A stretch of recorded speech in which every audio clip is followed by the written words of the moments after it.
नमस्कार दोस्तों, आज जो चर्चा का विषय है और जो हम चर्चा करने वाले हैं वो चर्चा का विषय है ओबिलिया। चूंकि कलर्ड पेन से लिखा गया है इसलिए स्कैन में आया नहीं है। ओबिलिया आपको हम लिख लिख के बताते चलेंगे, लिखते चलिए ओबिलिया। ओबिलिया को जो हम जानते हैं सी फर के भी नाम से जानते हैं, ध्यान रखिएगा। सी फर के भी नाम से जानते हैं। अदर नेम अगर पूछ दे सी फर किसे कहते हैं तो ओबिलिया को सी फर भी बोलते हैं, ध्यान रखिएगा। ओबिलिया या सी फर के नाम से जानते हैं। ओबिलिया किस क्लास का जंतु है, तो अगर इसके क्लास की बात करेंगे तो हाइड्रोजोवा। वेरी वेरी इंपॉर्टेंट, कई बार पूछा जा चुका है कि ओबिलिया किस क्लास में, नाइडेरिया के किस क्लास में रखा गया है, तो ये प्रायः हाइड्रोजोवा के अंतर्गत रखा गया है। जब आपको क्लासिफिकेशन बता रहे थे आज कल वाली क्लास में, तो आपको सारी डिस्कशन दे दिया था।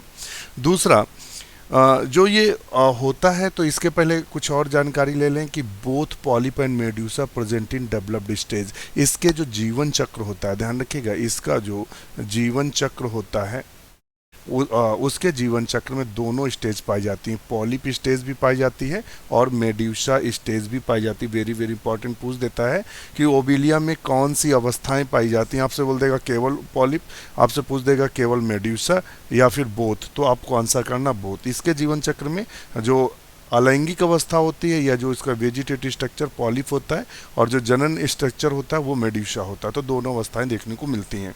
फिर बात करते हैं हैबिट एंड हैबिटाट की, वास स्थान की बात करते हैं, तो ये मैरीन होता है, अर्थात ये कैसा होता है, समुद्री होता है, अर्थात समुद्र में पाया जाता है। कॉलोनाइज्ड होता है, अर्थात ये कॉलोनी में रहता है। कहाँ रहता है, कॉलोनी। कॉलोनी का मतलब होता है समूह में रहता है। फिक्स्ड एंड मोटाइल, या तो ये कैसा होगा, फिक्स्ड होगा, आधार से चिपका रहेगा, या फिर मूवमेंट करेगा। दोनों अवस्थाओं में देखने को मिलता है। तो हम आपको जो चर्चा का विषय लेकर चल रहे हैं वो इस समय नाइडेरिया चल रहा है, और नाइडेरिया में हम उन्हीं विषय वस्तुओं की सिर्फ चर्चा कर रहे हैं जो एग्जाम की दृष्टि से काफ़ी महत्वपूर्ण हो। यहाँ कोई भी ऐसा मैटर नहीं लेके चलेंगे जो एग्जाम में ना पूछा जाए और आपको एक्स्ट्रा दिया जाए, ऐसा कुछ भी यहाँ नहीं होगा, इस बात को ध्यान में रखिएगा। अब आता है मार्फोलॉजी। मार्फोलॉजी, मार्फोलॉजी की हिंदी होती है आकारिकी। आकारिकी, तो देख लेते हैं आकारिकी इसकी कैसी होती है।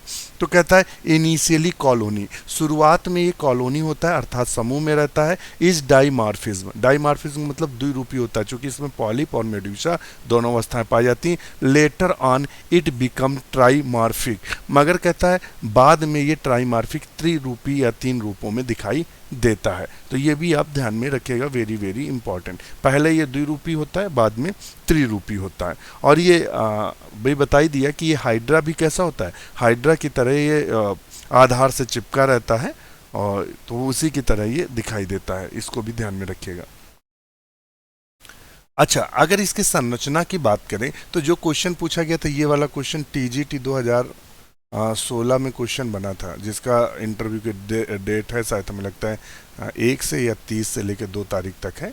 और उसमें ये क्वेश्चन बना था कि जो ओबिलिया में खोखली संरचना होती है, या उसने शायद पूछा था सीनोसार्क कैसा होता है। तो सीनोसार्क क्या होता है, मध्य का खोखला हिस्सा होता है। ये वाला जो खोखला हिस्सा है इसे ही सीनोसार्क के नाम से जानते हैं, ये मध्य वाला, ध्यान रखिएगा। इसके ऊपर जो आवरण चढ़ा रहता है उसे पेरिसार्क बोलते हैं, ध्यान रखिएगा। इसके ऊपर जो आवरण मसना पेरिसार्क, और ये हाइड्रोकैलस के नाम से जाना जाता है, और जो इसका आधारी भाग होता है इसको हाइड्रोराइजा के नाम से जाना जाता है। ये इसीलिए चित्र बनाया गया था, और इसी से देखिए सेम टू सेम ये क्वेश्चन फंसा था, ये सेम टू सेम क्वेश्चन फंसा था। अगर इसके स्ट्रक्चर पर चलेंगे, अगर मान लेते हैं हमें देखना है कि इसका स्ट्रक्चर कैसा होता है, तो ये कुछ इस तरीके से आपको जैसे कि दिखाई दे रहा होगा, ये बड़ा कर लें तो समझ में आएगा।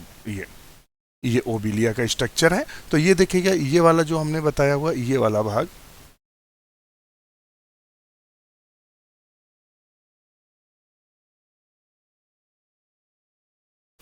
ये वाला भाग जो बताया था बीच में खोखला, इसे सीनोसार्क बोलते हैं, लिखा होगा कहीं सीनोसार्क। ये देखिए ये बताया, ये सीनोसार्क। जो मध्य में खोखला भाग होता है उसे हम सीनोसार्क के नाम से जानते हैं, ये वाला भाग सीनोसार्क है। और इसके ऊपर वाला जो भाग होता है उसे पेरिसार्क बोलते हैं। ध्यान रखिए, दोनों में अंतर कंफ्यूज मत हो जाइएगा। जो इसका पेरिसार्क, जो इसका ऊपरी भाग होता है वो पेरिसार्क होता है, और जो निचला भाग होता है वो कैसा होता है, सीनोसार्क होता है। ध्यान रखिएगा, सीनोसार्क और पेरिसार्क, ये सीनोसार्क से क्वेश्चन बना था, इसको भी आप ध्यान में रखिएगा। और यही चीज़ हमने यहाँ आपको बताया भी था कि मध्य वाला सीनोसार्क होता है और ऊपर पेरिसार्क होता है, नीचे जो आधारी भाग होता है इसे हाइड्रोराइजा के नाम से जानते हैं। बकाया इसकी जो चित्र देखेंगे तो संरचनाएं ढेर सारी नजर आएंगी। यहाँ ये मेड्यूसा बड है, ये क्या है, इस ब्लास्टोसिस्ट है, जिसे ब्लास्टोसिस्ट पर क्या लगते हैं, मेड्यूसा लगते हैं। यही मेड्यूसा बाहर आते हैं, स्वतंत्र पानी में तैरते हैं, इस तरीके से ये मेड्यूसा की तरह तैरते हैं पानी में। ये गैस्ट्रोजॉइट्स हैं, गैस्ट्रोजॉइट्स हमने कल बताया था। गैस्ट्रोजॉइट्स ये माइनोब्रियम है, अर्थात इसका मुख है जहाँ से ये भोजन लेता है। तो ये संरचना इसकी हमें ओविलिया की दिखाई देती है। इनमें से पेरिसार्क, सीनोसार्क ये काफ़ी महत्वपूर्ण है, आपसे पूछ सकता है यहाँ से क्वेश्चन, चूंकि पिछली उसमें आपसे यहाँ क्वेश्चन बने भी हैं। अच्छा, अब आता है कि इसमें जो ओविलिया में दो अवस्थाएं देखने को मिलती हैं, एक पॉलिप, पॉलिप को ही हाइड्रंथ बोलते हैं या गैस्ट्रोजॉइट्स बोलते हैं। ध्यान रखिएगा, ये नाम इसके एक साथ लेंगे, पॉलिप बोलेंगे या हाइड्रंथ बोलेंगे या गैस्ट्रोजॉइट्स बोलेंगे। अभी जैसे गैस्ट्रोजॉइट्स दिख रहा था ना, अभी आपको हमने बताया था कि गैस्ट्रोजॉइट्स ये है, तो उसी के तीन नाम है, पॉलिप, हाइड्रंथ या गैस्ट्रोजॉइट। ये हरदम डिप्लॉइड होता है। कैसा होता है, डिप्लॉइड। डिप्लॉइड का मतलब क्या होता है, द्विगुणित होता है। और gonozooids, developed medusa by asexual budding. ये क्या होता है, मेड्यूसा का जो डेवलपमेंट होता है वो गोनोजॉइट्स के अंतर्गत होता है, और ये किस में होता है, अलैंगिक जनन में बडिंग के द्वारा होता है। ए भी कैसा होता है, ए भी डिप्लॉइड होता है। कैसा होता है, डिप्लॉइड, द्विगुणित होता है, 2n लिखा है। फिर बात करता है Obelia colony has two basic parts. Obelia colony के दो मुख्य भाग होते हैं। अगर अलैंगिक जन की बात करें तो हाइड्रोराइजा जो है ये अलैंगिक इसका कंडीशंस होती है, through which attach the substratum. अभी हमने आपको बताया था कि जो हाइड्रोराइजा होता है ये वाला भाग, अगर इस भाग पे नज़र डाल रहे होंगे ये वाला नीचे, तो ये ऐसे करके जो आप देख रहे हैं ऐसे, तो ये वाला जो आधारी भाग है ये हाइड्रोराइजा है, जो क्या करता है, हाइड्रोराइजा विच अटैच टू द सबस्टेटम। आधार से मान लेते हैं पत्थर है और ये हाइड्रोराइजा चिपका हुआ है, ये तो इसे हाइड्रोराइजा बोलेंगे। हाइड्रोकैलस, ध्यान रखिएगा, हाइड्रोकैलस क्या होता है, अपर फ्री सेकेंड पार्ट, और इसके ऊपर मान लेते हैं ये इस तरह से जो हमने आपको संरचना दिखाई, ये पूरा हाइड्रोकैलस कहलाएगा। क्या कहलाएगा, हाइड्रोकैलस के नाम से जाना जाता है ऊपरी पूरा भाग। फिर आता है Obelia colony has two basic parts. जो ओविलिया की कॉलोनी होती है उसके दो मुख्य बेसिक हिस्से होते हैं। कौन कौन, हाइड्रोराइजा अभी हमने बताया था, और ये हाइड्रोकैलस ये भी हमने आपको बता दिया है। अपर फ्री पार्ट होता है plant like branching which it different member called joints are attached. तो आपको ध्यान रखिएगा, इसमें हाइड्रोकैलस में अभी अगर इस चित्र में डालेंगे तो चित्र भी देखते चलिए, थोड़े से टफ टॉपिक है। ये वाला हमारा हो गया हाइड्रोराइजा, क्या हो गया, हाइड्रोराइजा, और ये वाला जो भाग है यहां से इतना पूरा जो ऊपर है ये हो गया हाइड्रोकैलस, हाइड्रोकैलस, ध्यान रखिएगा ऊपर वाला भाग। और इसमें क्या है, जॉइंट्स लगे हैं, ये देखो गैस्ट्रोजॉइट्स है, ये सब क्या है, जॉइंट्स इसमें लगते हैं, ये जो लगे हैं जॉइंट्स, उसी की बात कर रहा है। तो चलते हैं अब जॉइंट्स पे। तो इसमें दो प्रकार के जॉइंट्स देखने को मिलते हैं। कितने जॉइंट्स होते हैं, पूछते हैं कितने जॉइंट्स होते हैं, जीवक, जॉइंट्स की हिंदी होती है जीवक। क्या होती है, जीवक, कितने जीवक देखने को मिलते हैं। तो एक में हाइड्रंथ या पॉलिप होती जो कि इसकी अलैंगिक अवस्था होती है। Hydranth provide nutrition to the colony. Hydranth या पॉलिप का काम क्या होता है, न्यूट्रिशन प्रोवाइड करना या पोषण प्रदान करना। क्या करना, पोषण प्रदान करना। किसको, पूरी की पूरी कॉलोनी को पोषण देता है। गोनोजॉइट्स क्या होता है, producing sexual body medusa by the process of asexual budding. ये हमने मुझे लगता है पढ़ा चुके हैं आपको, फिर हमें लगता है हो सकता है कि दोबारा कॉपी हो गया हो। अच्छा, ये वाला जो क्वेश्चन ये वाला आया था 2000, ये लाइन पूरी की पूरी पूछी थी 2016 में कि हॉलो मतलब खाली रीजन नोन एज द सीनोसार्क। जो ओविलिया के मध्य का खाली भाग होता है, ओविलिया के मध्य का जो खाली भाग होता है उसे हम सीनोसार्क के नाम से जानते हैं। किसके नाम, सीनोसार्क। यही क्वेश्चन सेम टू सेम रखा था। आउटर पेरीफेरल कवरिंग, जो पूरी पेरीफेरल जो कवरिंग होती है नोन एज पेरीसार्क। ऊपर का जो आवरण होता है, अभी हमने आपको इस तरह बताया था, बीच में खाली स्थान है ये, और इसके ऊपर मान लेते हैं एक आवरण है,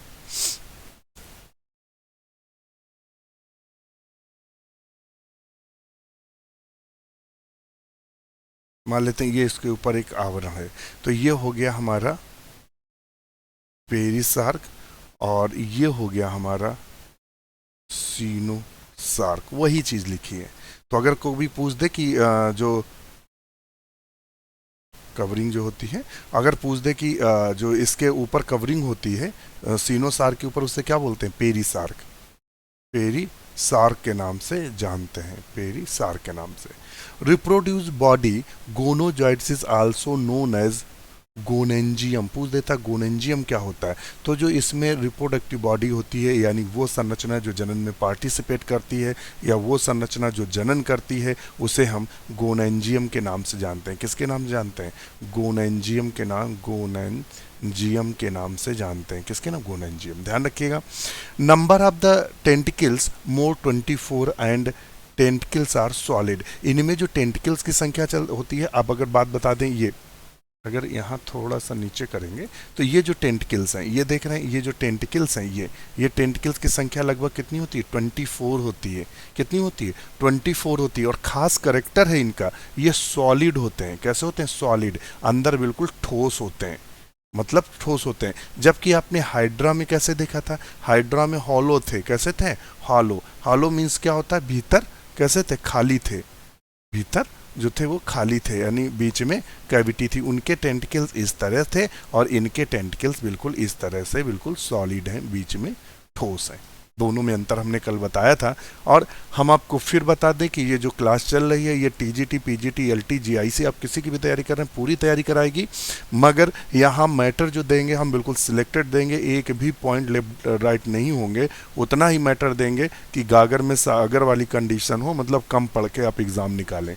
यहाँ वो वाला नहीं होगा कि पूरी बीएससी, क्योंकि ओबिलिया पढ़ाने में लगभग 2 दिन का समय लगेगा। 40-40 मिनट की या 50-50 मिनट की 2 क्लासें हों, तब ओबिलिया आपका बीएससी लेवल का ओबिलिया खत्म होगा, जो बेसिक कॉन्सेप्ट क्लियर कराएगा, कहाँ क्या है, टेंटिकल के अंदर क्या है, फिर वो किस वैज्ञानिक ने क्या कहा। ये तो यहाँ जब क्वेश्चन वो फंसने ही नहीं है, तो ऐसी तैयारी करना नहीं है। चूँकि आप सब बीएससी और एमएससी, जितने भी मित्र हमसे जुड़े हैं वो या तो बीएससी कर चुके हैं और बीएड कर चुके हैं, या तो फिर एमएससी कर चुके हैं, और बहुत सारे हमारे मित्र ऐसे हैं जो पीएचडी भी कर चुके हैं, हायर एजुकेशन से संबंधित हैं। तो वो इसी बेस पर आपको चीज़ें दी जा रही हैं। अगर आपको लगता है कि चीज़ें समझने में प्रॉब्लम आ रही है, तो ध्यान रखिएगा, कोटपाल त्यागी की बुक ले लीजिएगा, इनवर्टिब्रेट में ये सब दिया है। आप उसको पूरी की पूरी थ्योरी पढ़ लीजिएगा। तो जो मान लेते हैं आपको हम बीच में चीज़ें छोड़ रहे हैं जो आपके काम की नहीं है, अगर वो आपको समझना है तो फिर आपको हिंदी इंग्लिश दोनों में आती है, आप वहाँ से समझ सकते हैं। हम आपको अगर समझाने बैठेंगे तो पूरे साल हम आपको केवल इनवर्टिब्रेट जूलॉजी पढ़ाते रहेंगे और आपके एग्ज़ाम आ जाएंगे, फिर स्कोर होगा नहीं। हमारा उद्देश्य सिर्फ इतना है कि आपकी ज्वाइनिंग हो, आप बहुत अच्छा रिस्पॉन्स करें और आप अपनी ज्वाइनिंग लें, बस ये उद्देश्य है। तभी हम इतने सिलेक्शन दे पा रहे हैं कि 70+ अगर सिलेक्शन हमने टीजीटी में दिए हैं 2021 में, और जो टीजीटी 2016 है, तो लगभग हमें लगता है यहाँ 60 से 70 लड़का ऐसा है हम ले चलते हैं जो इंटरव्यू कॉल आई है, और लगभग 40+ ऐसा स्टूडेंट था पीजीटी में जो इंटरव्यू दिया है। तो ये तो तभी दे पा रहे हैं ना जब सिलेक्टेड मैटर चल रहा है, बकाया तो पढ़ाने के लिए सभी पढ़ाते हैं। अब आते हैं अपने पुराने टॉपिक पे। तो यहाँ हमने ये चीज़ ध्यान रखिएगा, number of the tentacle more than 24 and tentacles are solid, ठोस होते हैं। टाइप्स ऑफ निमेटोसिस्ट इज बेसी ट्राइकस। कैसी होती हैं? बेसी ट्राइकस होती हैं। ये भी पॉइंट नोट कर लिए, वेरी इंपॉर्टेंट है। इनमें जो निमेटोसाइस्ट होती हैं बेसी ट्राइकस होती हैं। जो कई प्रकार के होते हैं, उनमें से बेसी ट्राइकस इनमें देखने को मिलते हैं। Isorhiza is which is thread is without butt. इसमें क्या होता है? बट का अभाव होता है। अब ये कुछ स्टेज दी हैं, वो ध्यान रखिएगा। जो हाइड्रेंथ होता है वो एसेक्सुअल स्टेज होती है, गोनेंजियम जो होती है वो हैप्लॉइड होती है, ये यहाँ हमने लिखा था बाद में, हैप्लॉइड होती है, और मेड्यूसा जो होती है वो डिप्लॉइड होती है। ये अपना लिख लीजिए कहीं, वो क्या इससे संबंधित उतना नहीं है, मगर पूछ देते हैं गोनेंजियम कैसा होता है, हैप्लॉइड या डिप्लॉइड, तो हैप्लॉइड होता है। मेड्यूसा कैसा होता है? डिप्लॉइड होता है। अब इस पे आता है ब्लास्टोसिस्ट। ब्लास्टोसिस्ट क्या होता है? asexual body of the ovalia colony with the forms sexual independent body is called the medusa। अगर हम चित्र पर चलेंगे तो अभी आपको वो चित्र से क्लियर हो जाएगा। अगर इस जगह थोड़ा सा नजर डालेंगे,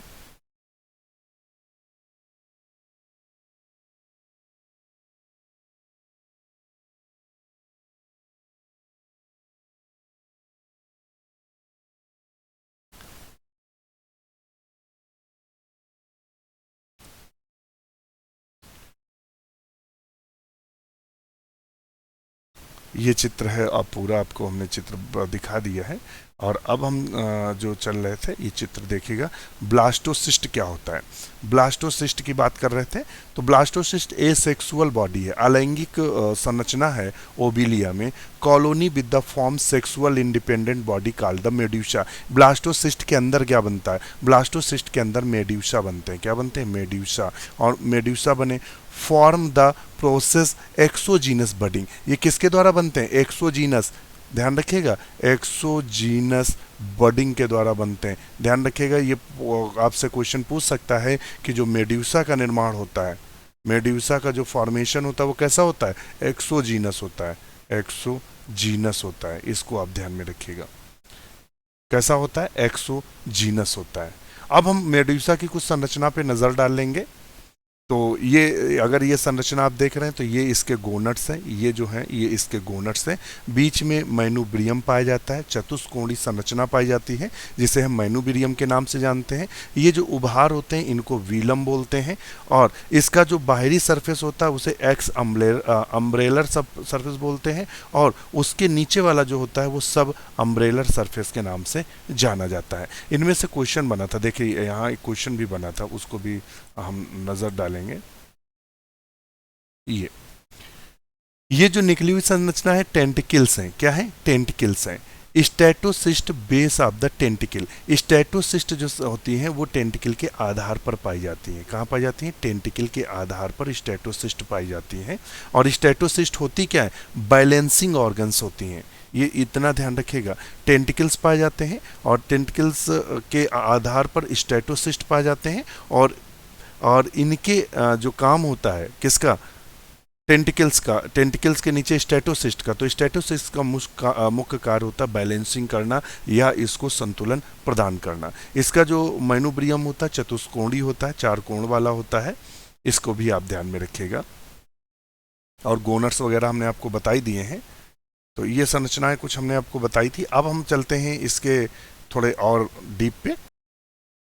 और एक पॉइंट और ध्यान दे लीजिएगा, मान लेते हैं जब आपसे पूछेगा तो जो ये टेंटिकल्स होते हैं, ध्यान रखिएगा, ये जो टेंटिकल्स होते हैं इनकी संख्या यंग स्टेज पे यानी जो नवजात शुरुआत होती है तो 16 होती है। कितनी होती है, 16 होती है। परंतु जैसे जैसे इनकी उम्र बढ़ती जाती है वैसे वैसे इन टेंटिकल्स की संख्या में भी वृद्धि होती जाती है। ध्यान रखिएगा, इनकी संख्या में वृद्धि होती जाती है, इसको भी आप ध्यान में रखिएगा। बकाया इसमें गैस्ट्रोवेस्कुलर कैविटी पाई जाती है। ये मैनुब्रियम है जो माउथ की तरह कार्य करता है और इसमें गैस्ट्रोवेस्कुलर कैविटी पाई जाती है। तो ये जैसी संरचनाएं आपको देखने को मिलती हैं।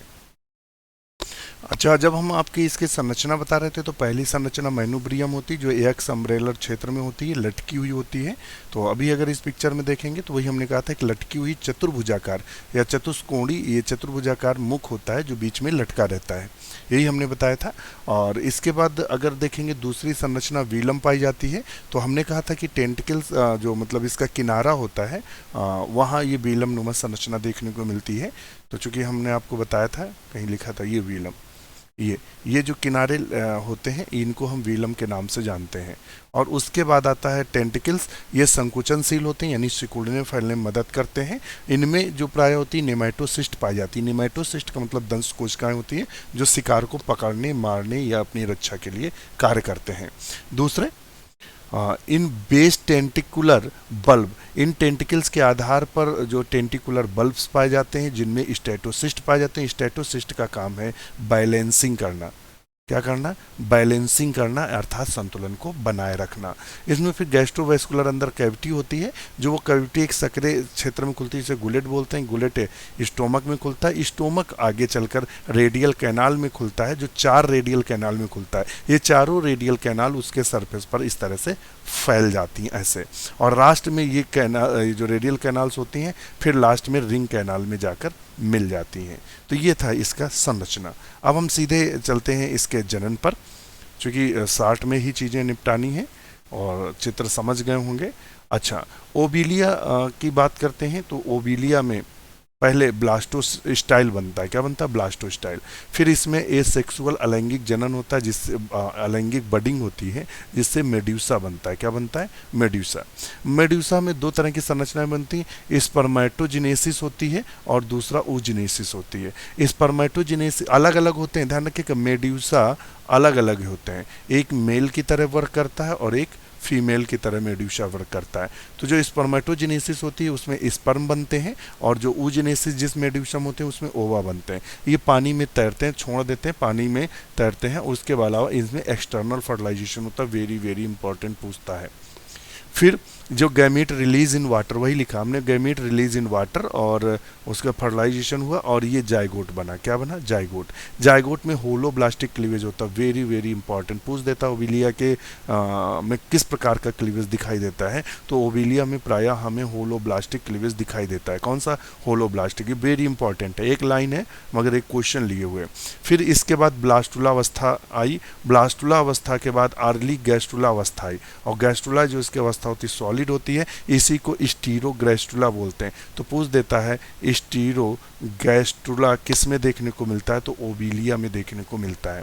बाद में ये मैच्योर गैस्ट्रुला में बदलता है, जो कि खोखला होता है, और इसी मैच्योर गैस्ट्रुला में आर्केंट्रॉन उपस्थित रहती है। पूछ देता है आर्केंट्रॉन कहाँ उपस्थित रहती है, तो गैस्ट्रुला में, जो कि खोखला होता है। फिर इससे प्लैनुला लार्वा बनता है। प्लैनुला जो लार्वा होता है प्रायः सिलिएटेड होता है, उसमें सिलिया पाते हैं और स्वतंत्र रूप से तैरता है। बाद में ये हाइड्रोला लार्वा में बदलता है और बाद में यंग में कन्वर्ट हो जाता है। अब चलते हैं पिक्चर की ओर, जिससे चीज़ें आपको बिल्कुल क्लियर हो।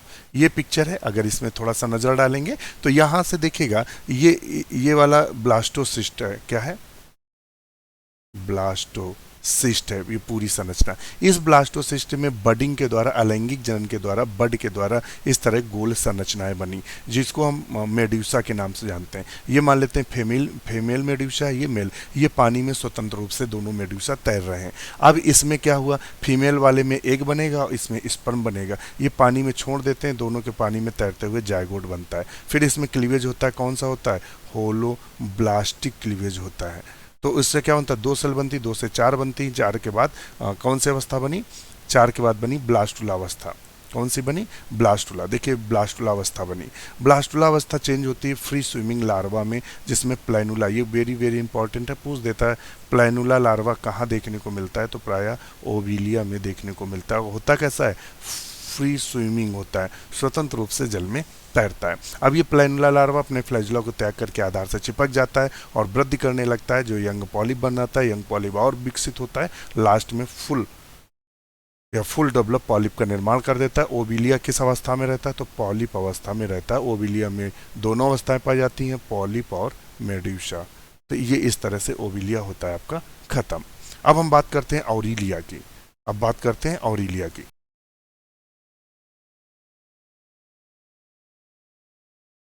हम बात करते हैं नए टॉपिक की, और नया टॉपिक जो हमारा है वो है ऑरिलिया। ऑरिलिया होता क्या है, ऑरिलिया क्या होता है, तो देख लेते हैं। ऑरिलिया जो ऑरिटा का हम लोग अध्ययन करेंगे, ऑरिला ऑरेटा, जो हम लोग बीएससी में पढ़ते हैं, ये बीएससी में ऑरिलिया ऑरेटा पढ़ते हैं। ऑरिलिया का दूसरा नाम होता है, क्या होता है, जेली फिश के नाम से जानते हैं, जेली फिश के नाम से भी इसको जानते हैं। क्लास पूछ देता है किस क्लास का है, तो स्काइफोजोआ का सदस्य है। ये किस क्लास का है, प्रायः स्काइफोजोआ का सदस्य है। वो हाइड्रोजोआ का था, जो हमने आपको ओविलिया बताया था वो हाइड्रोजोआ का था, जो ऑरिलिया बताया वो स्काइफोजोआ का है।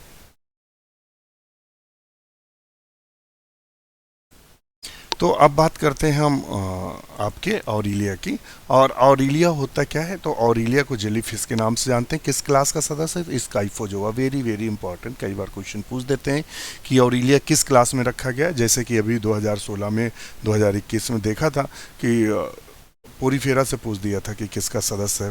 तो इस तरह से भी। अब आता है हैबिट एंड हैबिटाट। तो ये मैरीन होता है, समुद्र में पाया जाता है। सोलेट्री का मतलब होता है एकक होता है, या एकल रहना पसंद करता है, अकेले रहना पसंद करता है।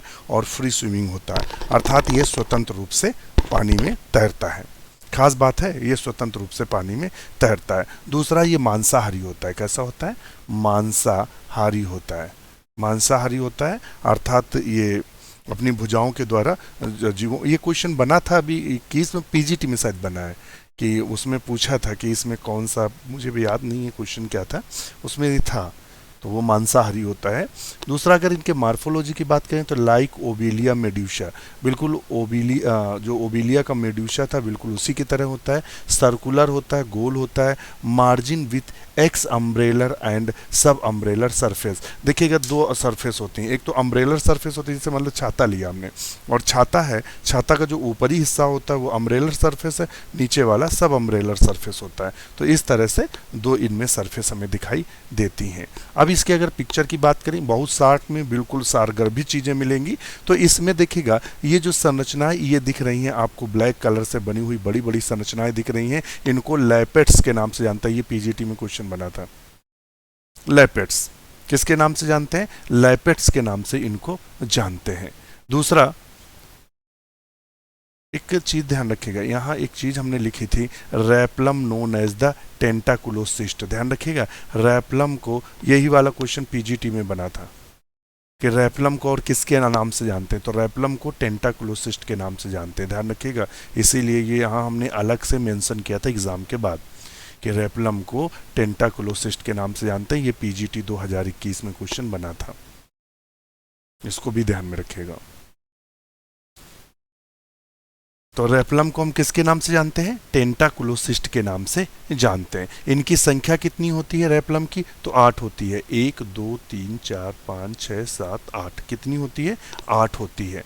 ध्यान रखिएगा। और ये टेंटाकुलोसिस्ट क्या होता है? Found in calcium oxalate. इनके अंदर क्या होगा? Calcium oxalate and calcium phosphate के बने होते हैं। ये किसके बने होते हैं? तो ये प्रायः टेंटाकुलोसिस्ट कैल्शियम ऑक्जिलेट और कैल्शियम फास्फेट के बने होते हैं। ये भी वेरी वेरी इंपॉर्टेंट है। यहाँ जो लिखा गया है वो कम से कम 10 लाइनों का ही मतलब सारगर्भित मैटर है। पूछ देगा टेंटाकुलोसाइट या रेफलम जो बना होता है वो किसका बना होता है? तो कैल्शियम ऑक्जिलेट और कैल्शियम फास्फेट का बना होता है। और इनका काम क्या होता है? तो सेंसरी नेचर होता है, संवेदी होते हैं। क्या होते हैं? संवेदी अंगों की बनी संरचना होती है ये। ध्यान रखिएगा, ये क्या होती है? वो संवेदी अंगों की बनी हुई संरचना होती है। इसको भी आप ध्यान में रखिएगा। कितनी? 1 2 3 4 5, 5 जो संवेदी अंगों की बनी हुई संरचना होती है। तो इसको भी आप ध्यान में रखेंगे।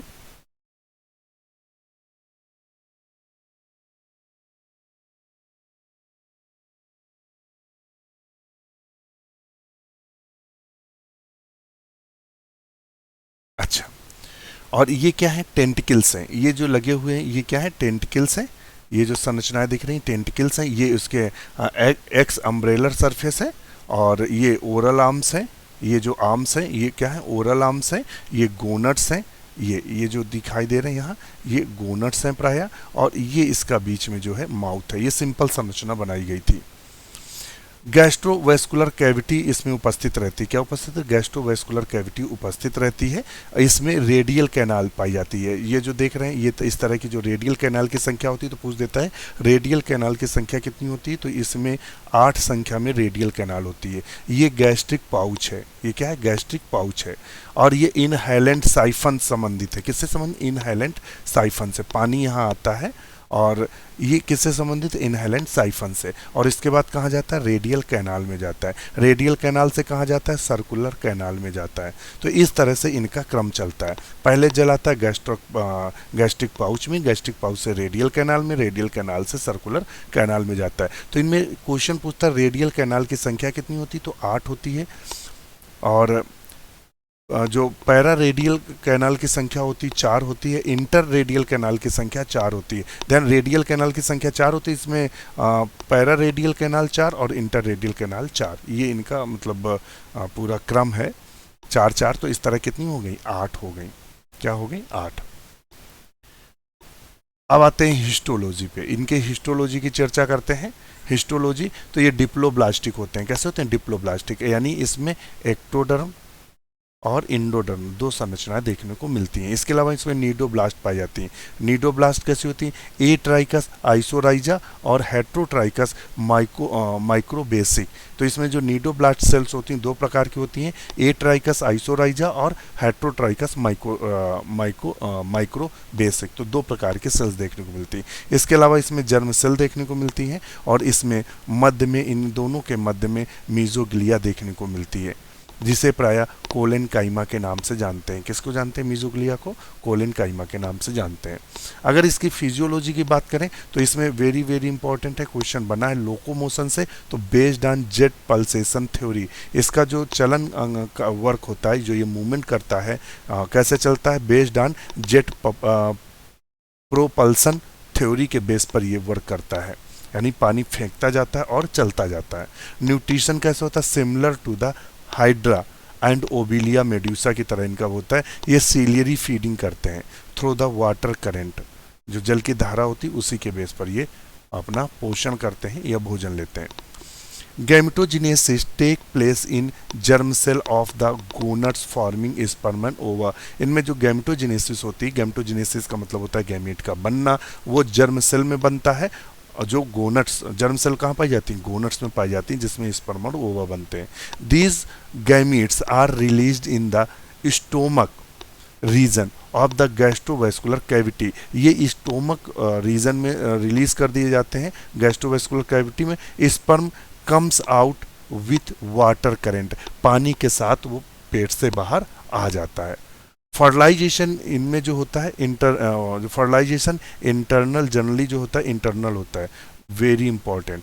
इसमें फर्टिलाइजेशन कैसा होता है, इंटरनल होता है। और आपने जो ओविलिया देखा था उसमें फर्टिलाइजेशन कैसा, एक्सटर्नल। इन रेयर केस एक्सटर्नल, बहुत मतलब रेयर केस में एक्सटर्नल होता है। मतलब जनरली अगर पूछ दे ओविलिया में फर्टिलाइजेशन कैसा होता है तो इंटरनल लगा के आना है। अगर पूछ दे ओविलिया में कैसा होता है तो एक्सटर्नल लगा के आना है। ऑरिलिया में पूछेगा तो ये हम बात ऑरिलिया करें, ऑरिलिया में इंटरनल होता है और ओबिलिया में एक्सटर्नल होता है, ये थोड़े से अंतर है।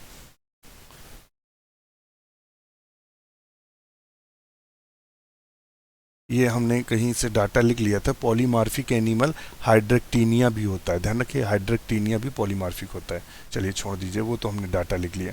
अच्छा, उसके बाद क्या होता है, डेवलपमेंट हुआ, डेवलपमेंट के बाद स्पर्म बने, ओवा और स्पर्म मिले तो जायगोट बना। जायगोट में होलोब्लास्टिक अनइक्वल होता है, ध्यान रखिए, होलोब्लास्टिक अनइक्वल क्लीवेज होता है। उसके बाद ब्लास्टुला बना और ब्लास्टुला के अंदर ब्लास्टोसिल कैविटी होती है। उसके बाद गैस्ट्रुलेशन होता है और किसके बाद होता है, इनवेजिनेशन के बाद। इनवेजिनेशन के बाद गैस्ट्रुलेशन हुआ, गैस्ट्रुलेशन के बाद ये गैस्ट्रुला बना। गैस्ट्रुला के अंदर ये जो छिद्र है ब्लास्टोपोर कहलाता है, इसके अंदर जो कैविटी है आर्केंट्रॉन कहलाती है। ब्लास्टोपोर जो होता है वो बाद में बंद हो जाता है, गोल हो जाता है, जिसे प्लैनुला लार्वा कहते हैं। और ये planula larva release in water, पानी में चला जाता है और स्विम एंड फाइनली सेटल्स, मतलब क्या था, पहले तैरता है बाद में चिपक जाता है। Larva card developed another scyphistoma. अब इससे ये जो प्लैनुला लार्वा होता है स्काइफोस्टोमा में बदलता है या हाइड्रोस्टोमा लार्वा में बदलता है, जो कि फीडिंग लार्वा होता है। पूछ सकता है कि ऑरिलिया का फीडिंग लार्वा कौन है, तो स्काइफोस्टोमा या हाइड्रोस्टोमा बोलेंगे। लार्वा जो है फीडिंग लार्वा है। अब इसमें क्या होता है, विभाजन होते हैं और तस्तरी नुमा संरचनाएं एक के ऊपर लगती रहती हैं। स्ट्रोबिलम स्पेशल टाइप बडिंग होती है और उसके बाद इससे जो लार्वा बनते हैं इफायरा लार्वा बनता है। यहाँ से क्वेश्चन पूछता है कि इफायरा लार्वा किस में देखने को मिलता है, तो लगाएंगे ऑरिलिया में देखने को मिलता है। इस तरह से ऑरिलिया का जीवन चक्र होता है। खत्म। अब हम चलते हैं बोर्ड पर, तो ये आप उसकी संरचना पूरी समझ लेंगे। शायद अगर कहीं समझने में गड़बड़ रहा हो बिना चित्र के तो देखिएगा, ये अभी हमने बताया था गैस्ट्रिक कैविटी है। ये क्या है, गैस्ट्रिक कैविटी है। ये नीचे वाला भाग सब अम्ब्रेलर रीजन है। जो ऊपर वाला भाग होता है ये अम्ब्रेलर रीजन होता है। इसके बाद ये रेपलम पाए जाते हैं, या जिसको टेंटाकुलोसिस्ट के नाम से जानते हैं। यही रेपलम पूछा था, रेपलम को क्या बोलते हैं, तो टेंटाकुलोसिस्ट बोलते हैं। यही क्वेश्चन पीजीटी बायोलॉजी 2021 में बना है। इसके अलावा ये ओरल आर्म्स हैं, ये आर्म्स हैं, ये इसका माउथ है, ये इसके टेंटिकल्स हैं, ये इसके गोनट्स लगे हुए हैं जन्म के लिए। अच्छा, अब यहाँ आपको जो थोड़ा सा कंफ्यूजन हो रहा होगा, तो ये देखिएगा, ये जो निकली हुई है ये रेडियल कैनाल से निकली हुई हैं, और रेडियल कैनाल के बाद ये रेडियल कैनाल किस में खुलती हैं आके, तो सर्कुलर कैनाल में खुलती हैं आके। अगर हम इसके जनन की बात करेंगे तो यहाँ देखेंगे मेल और फीमेल दोनों अलग होते हैं। ये अपने स्पर्म छोड़ते हैं, और छोड़ने के बाद ये फर्टिलाइजेशन होता है एग, और ये जाइगोट बनता है। जाइगोट में ब्लास्टुला बना, ब्लास्टुला के बाद प्लाइनुला लार्वा बनता है जो फ्री स्विमिंग होता है, उसके बाद आधार से चिपक जाता है, जिसके बाद स्काइफोस्टोमा संरचना बनती है। स्काइफोस्टोमा विभाजन होता है जिससे इफायरा लार्वा बनता है। इफायरा वृद्धि करता जाता है और बाद में ऑरिलिया में कन्वर्ट हो जाता है। तो ये हमारा जो था मुख्य ऑरिलिया था। तो इस तरह से आपका जो दोनों का दोनों होता है वो ख़त्म होता है। हमने ऑरिलिया की भी बात कर ली है और ओबिलिया की भी बात कर ली है, और इनमें हमने उन्हीं बिंदुओं को आपके साथ चर्चा की है। मतलब आप ये समझ लीजिए कि ये अगर पढ़ाए जाएं तो 4 दिन से कम इनमें समय नहीं लगेगा। तो इनको क्या किया गया, समराइज़ किया गया। आपका जो मटेरियल लिया गया है वो इसी बेस पर लिया गया है जो आपके टीजीटी पीजीटी के सिलेक्शन में अहम भूमिका निभाए।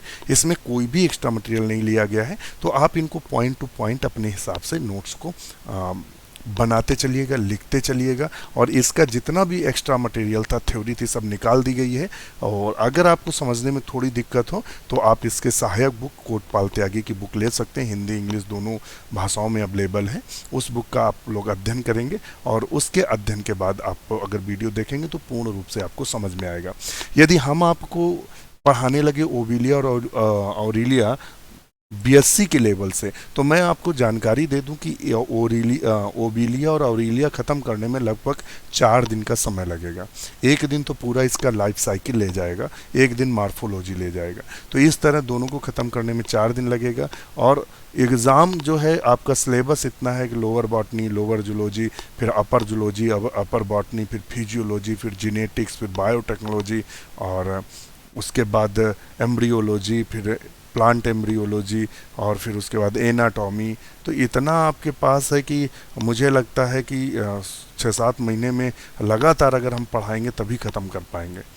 तो यहाँ जो उद्देश्य हमने आपको अपना क्लियर कर दिया है कि यहाँ चीज़ें सिर्फ नोट्स बेस पढ़ाई जाएंगी, चीज़ें आपको जानकारी दी जाएंगी, और बिल्कुल पॉइंट टू पॉइंट मैटर दिया जाएगा। यदि आपको लगता है कि मज़ा कम आ रहा है तो बुक का ज़रूर सहारा ले लें। कोटपाल त्यागी की हिंदी इंग्लिश में बुक आती है, और इवन मुझे लगता है इन्वर्टिब्रेट्स की जो बुक पढ़ी है वो आपके नोट्स ग्रुप पर अवेलेबल है ऑलरेडी, उसको डाउनलोड कर लें। वहाँ से आप थ्योरी पढ़ें, और देखेंगे आप थ्योरी अगर पढ़ेंगे इन दोनों की अपने आप, तो कम से कम आप 2 दिन में वो थ्योरी पढ़ पाएंगे समझ के। हमने वैसे आप गागर में सागर भरने का कार्य किया है जिससे चीज़ें ख़त्म हो जाएं जल्दी। और कल हम लोग प्लेटीहेल्मिन्थीज़ या देखेंगे इसके आगे का कौन सा हिस्सा है। मुझे लगता है प्लेटीहेल्मिन्थीज़ ही होगा, या अगर और कुछ होगा तो फिर उसको भी देखेंगे। तो इस तरीके से आप इनके नोट्स बना लीजिएगा, और यहाँ से देखेंगे कि जितना हम पढ़ा रहे हैं ये नोट्स काफ़ी पुराने, ये हमारे ही नोट्स हैं। और देखेंगे कि जो 2021 और 2016 जो क्वेश्चन, एक भी क्वेश्चन ऐसा नहीं है जो बाहर गया हो, यहीं से फंसा है। तो बस वही चीज़ हम आपसे कह रहे हैं कि नोट्स बिल्कुल शॉर्ट होते हैं, नोट्स बुक नहीं होती है। और अगर हमें बुक पढ़ाना हो तो चलो हम बुक की पीडीएफ करके बना के पीडीएफ और लाइन टू लाइन आपको पढ़ाते जाएं, लिखाते जाएं, तो बस हो गया। कल्याण आपका भी नहीं होगा, हमारा भी नहीं होगा। तो इसी के साथ नमस्कार। वीडियो कैसा लगा हमें आप पर्सनल कमेंट कर सकते हैं, और इसी के साथ नमस्कार।